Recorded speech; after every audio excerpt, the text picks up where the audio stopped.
So hello everyone, welcome back to my YouTube channel guys. तो आज मैं भी आपके सामने लेकर आया हूँ एक अच्छी सी बाइक एंड उसका करने वाला मैं ओनरशिप। लाइक उसके ओनर से मिलके कि गाड़ी का ओवरऑल एक्सपीरियंस मतलब कैसा रहा जो भी है, तो लाइक प्रो एंड कॉन्स जो भी होगी, जितनी भी डिटेल हो पाएगी मैं ओनरशिप जानने की कोशिश करूँगा एंड आप तक पहुँचाने की पूरी कोशिश करूँगा। एंड ओनर का भी अच्छा रिस्पॉन्स मिल जाएगा उसमें कि आपको ये गाड़ी लेनी चाहिए या नहीं लेनी चाहिए, जो भी जैसा भी होगा वो आपको सब इस वीडियो के थ्रू पता चल जाएगा। तो चलिए चलते हैं गाड़ी की तरफ। तो ये रही रॉयल एनफील्ड की कॉन्टिनेंटल GT 650 एंड इसके ओनर को बुलाते हैं। Hello, hi guys. तो ये है ईशान भाई, अपने साथ में राइड करते रहते हैं। तो अब इनसे जानते हैं इस गाड़ी को लेने का पूरा एक्चुअल रीज़न, एक्सपीरियंस, कितने साल से चला रहे हैं, सर्विस कॉस्ट और हर एक तरह से मतलब जितनी भी चीज़ होती है ना, पॉजिटिव नेगेटिव जो भी होगी फीडबैक पूरा लेने की पूरी कोशिश करते हैं। तो सबसे पहले क्वेश्चन करते हैं इसके ऑन रोड प्राइस से ही। इसकी ऑन रोड प्राइस थी 3.8 लाख और इसमें कोई एक्सेसरीज इन्वॉल्व नहीं थी। बिना किसी एक्सेसरीज के 3.8 लाख की मुझे पड़ी थी। ओके। और फाइनल जब एक्सेसरीज लगवाते तो मुझे ये 4 के अबव पड़ गई थी। एग्जैक्टली तो मुझे एग्जैक्ट तो अभी नहीं याद है, पर हाँ 4.3 समथिंग की मुझे कॉस्ट हो गई थी। ये किया था 2 अक्टूबर 2022 में। मतलब अप्रॉक्स 2 साल हो चुके हैं। 2 साल, हाँ 2 साल करीब हो चुके हैं, 2 साल 2 महीने हो चुके हैं। अच्छा। और चलाई मैंने काफ़ी चलाई है, 20,000 प्लस किलोमीटर चली है, 23,000 टू बी एग्जैक्ट। और हर तरह के टेरेन्स में चलाया है, प्लेन्स में चलाया है, ऑफ रोड पे चलाया है, माउंटेन्स पे चलाया है, और हाईवेज पे चलाया, एक्सप्रेसवेज पे चलाया है, हर जगह चला चुके हैं। तो एक तरह से ये देखा जाए तो ये जैसे कि डबल साइलेंसर में आती ना, मतलब ट्विन। ये इनलाइन 2 इसका इंजन है, इनलाइन 2 और ट्विन एग्जॉस्ट के साथ में है। अभी इसका नया वर्जन आया है BR 650, जो कि इंटरसेप्टर का एक मॉडिफाइड वर्जन है, जिसमें कि 2x1 एग्जॉस्ट लगे हैं। एक चीज और, जैसे ये गाड़ी से लेने पहले कौन सी गाड़ी ओन करते थे? इसके पहले मेरे पास पल्सर 180 है, और उसके बाद मैंने विटपिलन 250 ली, जो कि प्योरेस्ट कैफे रेसर है। अब जो विटपिलन 250 आ रही है उसका तो हैंडल बार रेज्ड है, पर हमारे पास जो विटपिलन 250 है वो प्योरेस्ट कैफे रेसर है, जो क्लिप ऑन हैंडल बार्स पे आती थी, वो है। उसके बाद ये था कि कोई एक लॉन्ग टूरर टाइप से बाइक चाहिए जिसमें कि हम टूर कर सके, परफॉर्मेंस भी अच्छी हो, और क्या कहते हैं सामान भी हम आराम से लोड कर सके। काफी सारी बाइक्स मैंने मेन मोटिव जैसे मैं कहूँ कि कैफे रेसर पसंद ही थी लेना, लुक। हाँ, लुक वाइज देखा जाए और परफॉर्मेंस वाइज देखा जाए तो कैफे रेसर मुझे अच्छी लगी। हालांकि इसमें जो इंटरसेप्टर 650 आती है वो टूरिंग के लिए ज्यादा प्रेफरेबल है। उसका हैंडल बार रेज्ड है, हैंडलिंग भी ठीक है, हैंडल बार यहाँ पे रेज्ड है उसका, तो वो ज्यादा कंफर्ट फील कराती है। बट जैसे ये है तो इसमें एक ऑप्शन हमको मिल जाता है कि बाद में हम इसको इंटरसेप्टर तरह कन्वर्ट कर सकते हैं। इसका ये यॉक चेंज करके वो इंटरसेप्टर पे कन्वर्ट कर सकते हैं। पर GT लेने का मेरा यही मोटिव था, क्योंकि इसका लुक बहुत अच्छा लगता है, इसका फील बहुत अच्छा आता है चलाने पे, और ये एक आई कैचिंग है। कहीं पे भी खड़ी करता हूँ, खुद भी मेरी नजर नहीं हटती, कहीं पे भी खड़ा करता हूँ, ये इसका ब्रिटिश ग्रीन कलर है, खुद ही देखता रहता हूँ। अभी तक इससे मतलब देखने से कभी मेरा मन नहीं भरा है, खड़ी कर देता हूँ तो दिन भर मैं इसको निहारता रहूँ, दिन भर मैं इसको देखता रहूँ। अच्छा, इसमें जैसे कि ये एलॉय व्हील्स लगे हैं, जब ली थी ये स्पोक व्हील्स में? हाँ, ये स्पोक्स पे मैंने ली थी। फिर स्पोक्स में वही इश्यू आता है कि उसका अलाइनमेंट गड़बड़ हो जाता है। कई बार मैंने उसका अलाइनमेंट सही करवाया, और सबसे बड़ी दिक्कत उसमें ये रहती है पंचर की। अगर जो गाड़ी पंचर हो जाती है तो इसका पंचर बनाना, खैर पंचर तो बन जाता है इजीली, बट इसका टायर निकाल के पंचर बनाना बहुत हेक्टिक हो जाता है। और जैसे हम टूरिंग करते हैं तो टूरिंग में कहीं ऐसी जगह पंचर हो जाए तो फिर हम वहाँ पे स्टक है, फिर हम कहीं नहीं जा सकते। तो इसलिए मैंने इसमें फिर अलॉय चेंज करवाए। अलॉय के साथ ये ट्यूबलेस हो गया था। तो ट्यूबलेस में ये है कि अगर जो कहीं माइनर पंचर होता भी है तो still we get the range of around 10 to 15 kilometres की हम इसमें एयर प्रेशर सही करके, मेरे पास एक एयर प्रेशर हवा भरने वाला भी है, तो उससे हम यूज करके कहीं पंचर हो भी जाती है, हवा निकल भी जाती है, तो हम उससे ले जा करके बाद में पंचर सही करवा सकते, या हम पंचर किट भी रख सकते हैं अपने साथ। वैसे अब तो मुझे लग रहा है अब जो कॉन्टिनेंटल GT आ रही है उसमें अब पहले ही से आने लगा अब अलॉय व्हील्स। 2 मॉडल्स आते हैं, जिसमें आता है एक स्ट्रिप स्ट्रीम ब्लू, उसमें जो प्योर पूरी ब्लैक है उसमें अलॉय आते हैं, और एपेक्स ग्रे, इन दोनों पे हमको अलॉयज मिलते हैं। बाकी जो रेड वेलवेट है उसमें मतलब अलग अलग वेरिएंट में भी ऑप्शन है कि आप स्पोक व्हील्स भी ले सकते हैं और वो अलॉय व्हील्स भी ले सकते हैं। नहीं, कंपनी आपको जिसमें अलॉय देती है उसमें अलॉय देती है, जिसमें स्पोक्स देती है उसमें स्पोक्स है। जैसे मिस्टर क्लीन आती है क्रोम वाली, उसमें आपको स्पोक्स ही देते हैं। आप अलग से चाहें तो 16,500 रुपए के दोनों सेट आता है अलॉय का, मतलब अलग अलग वेरिएंट इनके पूरे बने हैं। टायर आपका वही चल जाएगा, क्योंकि टायर वो आपको ट्यूबलेस वाले ही देती है। तो गाड़ी का एक्चुअल वेट कितना है इसका? एक्चुअल वेट की बात करें तो 200 प्लस इसका रहता है फुल टैंक के साथ, और जब सामान वगैरह लग जाता है, हम खुद बैठते हैं तो 300 kg तक हो जाता है। अच्छा, मतलब ये सब कुछ मिला के अप्रॉक्स? हाँ, कंप्लीट ऑन रोड जब चलती है तो 300 हो जाता है, क्योंकि 75 के अराउंड मेरा भी वेट है, तो 210 अगर जो इसका वेट मानते हैं तो 75 करके अराउंड 300 करीब हो जाता है वेट। बाकी ऐसे ये सीट हाइट और ग्राउंड क्लियरेंस को लेकर कोई इशू तो नहीं होती? ग्राउंड क्लियरेंस इसका बहुत अच्छा है, ऊंचे से ऊंचे स्पीड ब्रेकर से निकल जाती है, बट बहुत हाईली जो स्टीप स्पीड ब्रेकर्स होते हैं उसमें स्लांट करके निकालनी पड़ती है, नहीं तो ये नीचे लड़ जाती है। क्या नीचे सम गार्ड इसमें लगा हुआ है जो कि बचा लेता है, एल्यूमिनियम का है, सही कहा। तो वो बचा लेता है। और बाकी सीट हाइट जो है वो 5'4" से अगर जो जिसकी हाइट कम है, 5'4" से जिसकी हाइट कम है उसके लिए पैर रखने में थोड़ी सी दिक्कत होगी, मोड़ने में दिक्कत होगी। मेरी हाइट 5'9" है, तो टर्न बहुत स्टीप टर्न लेने में, तो जिसकी जैसे मेरी हाइट 5'8" है, तो बहुत स्टीप टर्न लेने में थोड़ा सा पैर का इशू पड़ता है, क्योंकि इसमें क्या है, आप यहाँ बैठते हो उसके बाद आप आगे भी हैंडल इसका आता है, तो जब आप आगे होते हो तो पैर आपकी हाइट थोड़ी सी कम हो जाती है। सही कहा, ये चीज तो रहती है इशू। 5'4" से जिसकी हाइट कम है उसको तो मैं सजेस्ट नहीं करूंगा कि ऊपर से वेटेड है तो और टर्न करे, वेटेड है तो और ज्यादा वो फील होता है। नॉर्मल टर्न तो कर लेंगे, पर अगर यू टर्न पड़ गया कहीं शार्प तो उसके लिए आपको तो थोड़ा सा हमको लंबा टर्न लेना पड़ता है, लंबा टर्न लेना पड़ेगा, एकदम हैंडल मोड़ करके एकदम मैक्सिमम, पहले या तो आगे लो फिर बैक करो, फिर आगे करो बैक करो, वैसा एकदम मैक्सिमम एंगल पे हम इसको स्पीड में टर्न नहीं कर सकते, तो हमको थोड़ा सा लॉन्ग रेडियस लेना पड़ता है टर्न में। और अब तक का मतलब टॉप स्पीड की बात करें, अब तक कितनी लेकर गए होगा अचीव की इस पे? मैंने इसमें अभी तक 180 तक इसमें कवर किया है, 180 तक टॉप स्पीड इसकी टच करी है, और मतलब इसमें इतना प्रेफरेबल नहीं है, आप 140 तक इसमें आराम से क्रूज कर सकते हो, पर 140 पे जो विंड ड्रैग पड़ता है वो बहुत ज्यादा होता है। जैसे वहाँ कहते हैं कॉन्टिनेंटल जीटी में हैंडल पे वॉबलिंग का रहता है, कभी कभी वॉबलिंग तब आती है जब आपके टायर नहीं सही है, आपका कॉन्सेप्ट नहीं सही है। अगर जो आपके फ्रंट टायर सही है, आपका कॉन्सेप्ट सही है, वैसे कॉन्सेप्ट की दिक्कत बहुत कम आती है, और मेनली जो वॉबलिंग होती है वो फ्रंट और रियर टायर की वजह से होती है। लोग फ्रंट टायर में ज्यादा वो करते हैं, पर बैक टायर की वजह से भी वॉबलिंग आती है। आपके वॉबलिंग है तो आप रियर टायर उसको सही कराइए, फ्रंट टायर सही कराइए, वॉबलिंग खत्म हो जाएगी। अभी मेरी गाड़ी में वॉबलिंग थी, मैं कई बार सर्विस सेंटर गया चेक कराने के लिए, कॉन्सेप्ट का इशू तो नहीं है, बट उन्होंने चेक किया तो कॉन्सेप्ट का इशू नहीं था, जो इशू था वो टायर का था। मैंने टायर इसके दोनों साइड चेंज करवाए तो वॉबलिंग एकदम नील हो गई है। 120 130 पे भी कोई वॉबलिंग नहीं है, आराम से। मैं तो इसमें क्रूज कंट्रोल लगाता हूँ, मेरे पास डिवाइस है, वो हैंडल पे यहाँ पे लगता है, तो लगा के 120 130 तक भी अगर जो क्रूज करे तो मैं दोनों हाथ छोड़ देता हूँ, ये बिल्कुल वॉबल नहीं करती, एकदम स्ट्रेट चलती है, ना किसी एक भी तरफ बैलेंस भी नहीं जाता है, एकदम स्ट्रेट आप इसको चला सकते, कोई दिक्कत नहीं है। ये चीज बढ़िया है। बाकी इसमें अभी मॉडिफिकेशन भी अच्छी खासी कर रखी है, क्योंकि टूरिंग करते हैं तो साथ में टूरिंग के हिसाब से पूरा फुल मॉडिफिकेशन भी रखा है।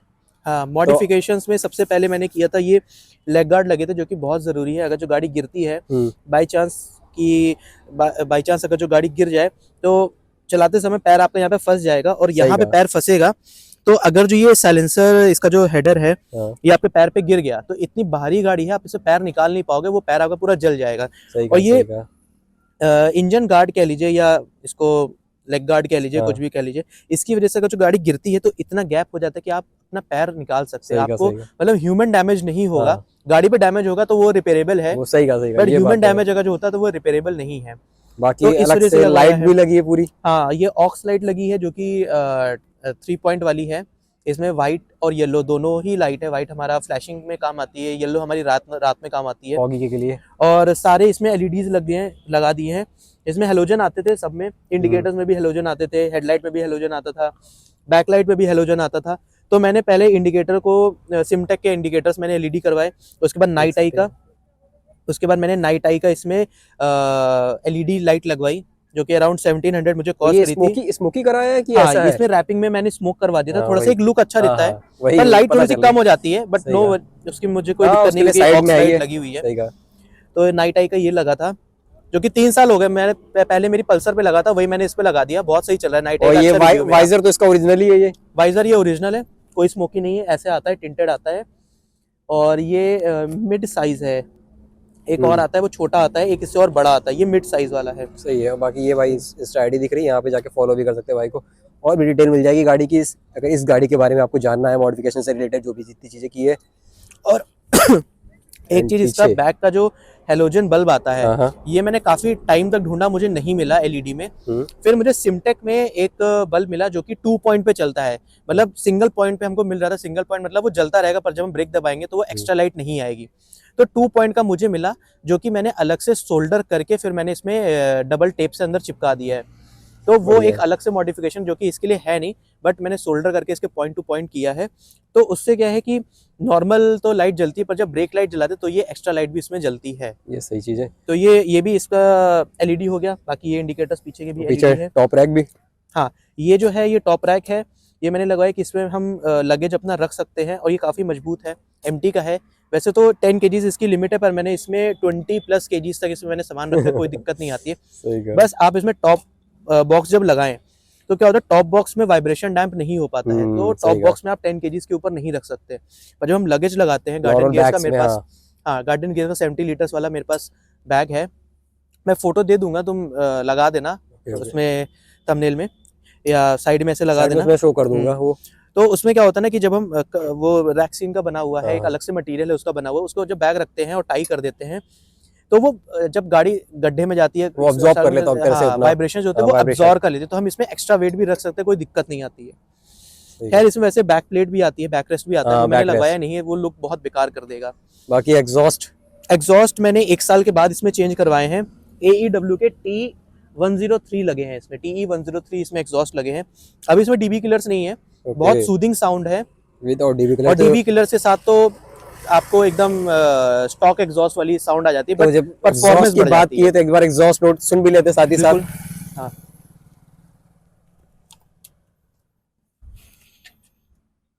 तो गाइस अब सुनते हैं एग्जॉस्ट नोट। ये है भी नॉर्मल आइडलिंग है। हाँ। आइडलिंग पे इसका साउंड ऐसा है, जब हम रेव करते हैं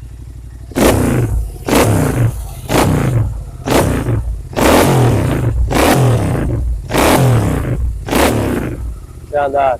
मतलब इसमें मैं तरह से ये कहूंगा कि कॉन्टिनेंटल जीटी में ज्यादातर रेड रूस्टर के होते हैं, AEW मोस्टली लोग ज्यादा गुरु सेवक ये सब लगवाते हैं, गुरु सेवक लगवाते हैं। बट वो मैंने क्यों नहीं लिया, क्योंकि उनमें जो ग्लास वूल जो अंदर भरा होता है वो बहुत कम होता है, और कुछ टाइम के बाद वो ग्लास वूल एक तरफ इकट्ठा हो जाता है, जब प्रेशर पड़ता है एक तरफ इकट्ठा हो जाता है। और ये जो AEW है ये इंपोर्ट होते हैं बाहर भी, हमारे यहाँ ये इंडियन ओरिजिनेटेड इसके एग्जॉस्ट है, ये AEW पुणे में, और ये ऑल ओवर इंडिया में एक्सपोर्ट होते हैं बाहर भी। जैसे मेरा एक फ्रेंड है तो वो बाहर रहता है, तो वो he is also using the same exhaust AEW, but model थोड़ा सा पहले वाला है। तो मेरे हिसाब से अगर देखा जाए तो अगर किसी को कॉन्टिनेंटल जीटी में एग्जॉस्ट अगर लगाना हो तो मैं तो कहूंगा AEW प्रेफर करे ज्यादा, या फिर वो बाहर के एग्जॉस्ट मंगवाएं तो ज्यादा सही रहती है, क्योंकि इसमें ग्लास वूल जो है वो इक्वली डिस्ट्रीब्यूटेड है, तो आवाज हाई रेफ पे फटती नहीं है। आपको जो बेस है वो पूरा बेस पूरे आरपीएम रेंज पे आपको वो बेस फील होता है। जैसे रेड रूस्टर में है हाई आरपीएम पे जाके आवाज फट जाती है, लोगों को वो अच्छी लगती है, बट जब हम टूरिंग करते हैं तो कांस्टेंट आवाज जो है कान के लिए बहुत दिक्कत हो रही है। टिनिटस नाम की एक दिक्कत हो जाती है लोगों को, जो कान बजने लगते हैं, सीटी बजने लगती है, वो हो जाती है। तो वो चीज इसमें नहीं है, बेस हमको फील होता है। और एक नॉइज पोल्यूशन के हिसाब से भी देखा जाए तो आवाज भी मिलती है, बेस भी मिलता है, परफॉर्मेंस भी मिलता है, और नॉइज पोल्यूशन भी बहुत ज्यादा नहीं होता है। हालांकि आवाज तेज है, 100 dB के ऊपर चली जाती है, बट डीबी किलर्स के साथ इतनी ज्यादा नहीं रहती है। अच्छा, अगर मैं बात करूं जैसे कि गाड़ी के अप्रॉक्स 2 साल हो चुके हैं ना, तो इस हिसाब से इसकी सर्विस कॉस्ट क्या पड़ी? सर्विस कॉस्ट देखिए, जो आपका इसमें ऑयल पड़ता है 2.9 लीटर्स का पड़ता है। अगर जो ड्राई पूरा इंजन रिबिल्ड करके पूरा डालते हैं तो 3.2 लीटर्स तक का ऑयल पड़ता है। पर सर्विस चेंज में जब गाड़ी वेट है तो इसमें 2.9 लीटर्स का ऑयल पड़ता है, जो कि हमको अप्रोक्सीमेटली 2800 का जो लिक्विड गन है, जो रॉयल इनफील्ड का है फुली सिंथेटिक, वो हमको 2900 का पड़ता है। उसके बाद जो बाकी चीजें हैं वो आपको पड़ती है, हालांकि कॉस्टली है, बट जो चीजें इसमें लगी हैं वो इसके गाड़ी के अकॉर्डिंग है। जैसे लोग कहते हैं कि इसमें डिस्क ब्रेक डिस्क पैड जो है बहुत महंगे आते हैं, पर इसमें सेंटर डिस्क पैड्स हैं, तो वो 2500 आगे का है, 2500 पीछे का है, और वो जल्दी घिसते हैं। अप्रोक्सीमेटली 10,000 में आपको रिप्लेस कराने पड़ते हैं, पर इट्स प्योरली कि आप कैसे चलाते हो। ब्रेक मतलब एक तरह से देखा जाए रहती है, मोटा मान के चले, अगर सर्विस कॉस्ट इसकी कितनी पड़ती होगी?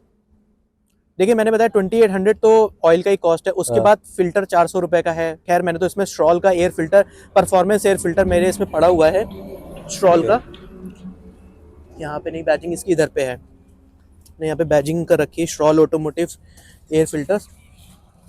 यहाँ पे इस कंपनी का मैंने एयर फिल्टर डलवाया हुआ है, जो कि मेंटेनेंस फ्री है। आप 10,000 किलोमीटर्स में उसको सोप सोल्यूशन में डिप करके रख दो और रिंस कर दो और वापस आप इसमें फिट कर सकते हो। कोई ऑयलिंग की कोई जरूरत नहीं होती। वो 1 लाख किलोमीटर तक सेल्फ ऑयल्ड रहता है, वो दिक्कत नहीं करता है।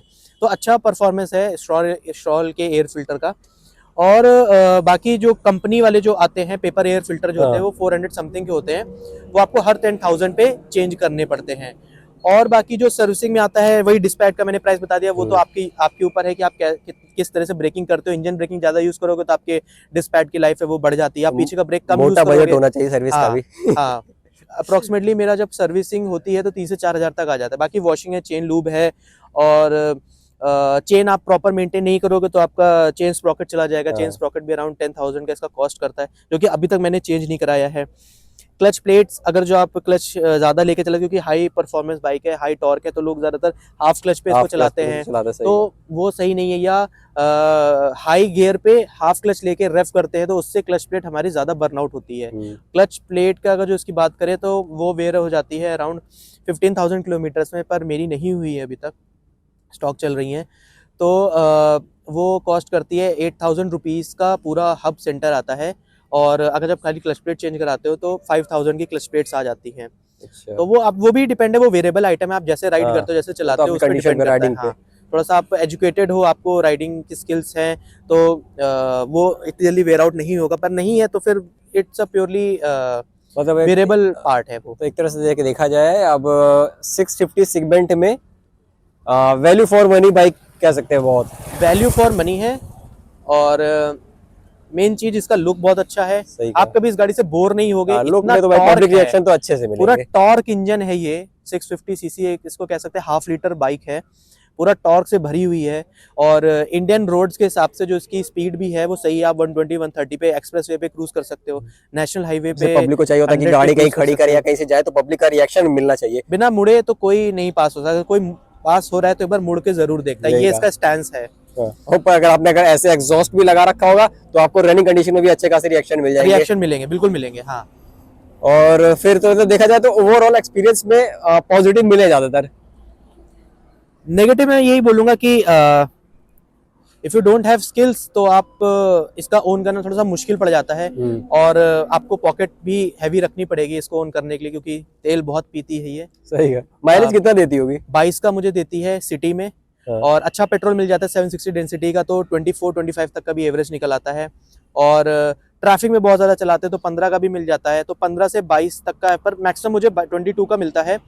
जब हम टूर करते हैं, लंबा टूर करते हैं, तो मैंने इसमें 28-29 का भी एवरेज मुझे दिया है गाड़ी ने। तो सही है, 650 सीसी के हिसाब से इतना माइलेज दे रही तो ठीक है। बहुत सी गाड़ियां तो 310 सीसी की भी बाइक होती है, वो भी भाई 25 तक देती है, तो हिसाब से काफी सही माइलेज आपको प्रोवाइड कर देगी ये गाड़ी। एंड आप इसको सिटी में भी यूज कर सकते हैं, टूरिंग के लिए भी यूज कर सकते हैं, काफी तरह से अच्छी है। बस ये इसको मेंटेनेंस के लिए आपको थोड़ा सा बजट देखना पड़ेगा। एंड फिर रॉयल एनफील्ड है तो हिसाब से थोड़ा सा चार्जेस भी लगते हैं, तो वो थोड़ा देखना पड़ेगा। बस गर्मी में यूज नहीं कर सकते, जाड़े में आप डेली यूज कर सकते हो। गर्मी में, जून की गर्मी है या बहुत ज्यादा गर्मी है, तो आप इसको नहीं यूज करते, क्योंकि इंजन से इतनी हीट निकलती है। अगर जो आप गाड़ी खड़ी कर रहे हो, ट्रैफिक में रुके हुए, फंसे हुए, तो इतनी हीट निकलती है, आपका मन करता है कि जब तक ट्रैफिक नहीं चल रहा है इसको बंद करके हम साइड खड़े हो जाए।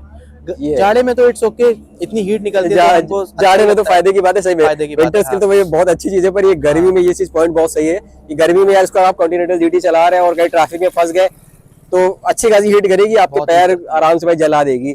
बाकी तो आप जितनी भी गर्मी पड़ रही है, अगर जो रनिंग है गाड़ी की चल रही है, तो आपको बिल्कुल भी हीट पता नहीं चलती। वो सारी हीट सब अपना फ्लो के थ्रू अपने आप ही निकल जा रही होगी। अगर आप खड़े हैं तो आपको पता चलेगा, फील होगा। तो और कुछ ऐसी बातें, कोई पॉइंट या कुछ भी अगर जो आप रॉयल एनफील्ड एक बंदे को जो उसको ओन करना है उसके लिए कुछ बोलना चाहेंगे? रॉयल एनफील्ड की जो गाड़ियां हैं वो टॉर्क इंजन्स हैं, वो हाई टॉर्क के लिए बनी हैं। आप उसको हर टेरेन में चला सकते हैं, बट आप इसको किसी स्पोर्ट्स बाइक से कंपेयर नहीं कर सकते, क्योंकि दोनों का ही जेनर अलग हो जाता है। ये एक हाई टॉर्क से मतलब ये है कि आपको पावर बहुत देगी, आपको लो गियर में आप इसको चला सकते हैं जैसे ओवरटेक करना है तो जो स्पोर्ट्स बाइक होती है उसमें हमको फ्रीक्वेंटली गियर शिफ्ट करने पड़ते हैं। जैसे हमको किसी को ओवरटेक करना है तो हमको बहुत जल्दी गियर शिफ्ट करना है, या हमको ध्यान रखना, पर इसमें हम एक गियर पे भी इसको लॉन्ग डिस्टेंस तक हम इसको ओवरटेक कर सकते हैं और हमको इतना गियर पे शिफ्ट नहीं करना पड़ता है। तो ये फायदा होता है टॉर्क इंजन्स का। कैसी भी चढ़ाई हो, मैं तो पहाड़ पे भी गया हूँ तो बहुत स्टीप चढ़ाई है तो आराम से चढ़ जाती है, कोई दिक्कत नहीं आती है। और बस यही है, वेट बहुत ज्यादा है तो वेट थोड़ा सा मैनेज करना पड़ता है। स्टार्टिंग में जब मैंने ली थी तो मैंने जब इसको पुल किया, सबका मन करता है पुल करने, तो मैंने जब थोड़ा पुल किया तो बहुत तेज पीछे इम्पैक्ट पड़ा होगा। हाँ, पीछे झटका लगता है। और ब्रेकिंग फिर बहुत उसी हिसाब से मेंटेन करनी वो समझनी पड़ती है, क्योंकि जब ब्रेक लगाओ तो बहुत जल्दी गाड़ी रुकती है, हाई बहुत ज्यादा मोमेंटम हो जाता है गाड़ी का, तो वो संभालना मुश्किल पड़ जाता है। पर जैसे जैसे आप चलाते हो गाड़ी, आपकी बॉडी उस तरह से डेवलप हो जाती है, तो इस टॉर्क को आप समझने लगते हो, इसके मोमेंटम को आप समझने लगते हो, तो ये गाड़ी आपको मजा देने लगती है, आपको डराती नहीं है। पर एक चीज है, अगर जो गाड़ी आपको डराना बंद करती है तो आपको गाड़ी बदल देनी चाहिए। यार आपको ये डराएगी, पूरा डराएगी, हाई स्पीड पे भी डराएगी, बट ये है कि आप लिमिट में चलाओ और सेंसिबली चलाओ तो बहुत प्यारा इंजन है ये। 650 अभी तक का मुझे रॉयल एनफील्ड का सबसे बेस्ट इंजन में से लगा है।